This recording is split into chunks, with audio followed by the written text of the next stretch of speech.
क्योंकि अरमान जितना प्रेम में उछलते हैं उतना और कहीं उछलते ही नहीं। अब प्रेम में उछलते हुए अरमान लेकर के गए हुए हो और एकदम सज बज के गए हो, नए कपड़े डाल लिए हैं और खुशबू वगैरह छिड़क रखी है, 5-7 बार अपनी शक्ल देख रखी है आईने में, मूंछ का एक बाल है थोड़ा सा और काट दूं, थोड़ा ये कर दूं वो कर दूं, ये सब कर रहे हो बिल्कुल एकदम अपनी नज़र में। और फिर यही मुंह जिसको इतना चमका के गए थे उस पर थप्पड़ खा के आ रहे हो। थप्पड़ जरूरी नहीं हाथ से ही पड़ा हो, नज़र से भी पड़ जाता है, नज़र न पड़ने से भी पड़ जाता है। दिल भी उन्हीं का टूटता है जो सबसे ज़्यादा दिल पर चलते हैं।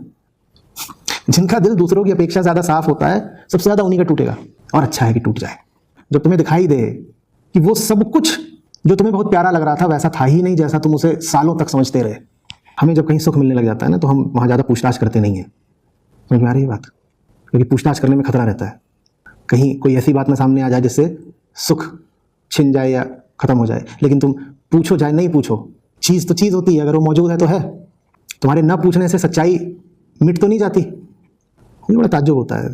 सबसे ज़्यादा बात आपस में ये प्रेमी लोग करते हैं, लेकिन जितना झूठ प्रेम में बोला जाता है उससे ज़्यादा कहीं नहीं बोला जाता। इतनी बातें करते तुम्हें लगेगा कि ना तो एक दूसरे के बारे में बहुत कुछ पता होगा। नहीं, तुम्हारे पड़ोसी को तुम्हारे बारे में ज़्यादा पता होगा, तुम्हारे प्रेमी को बहुत कम पता होगा।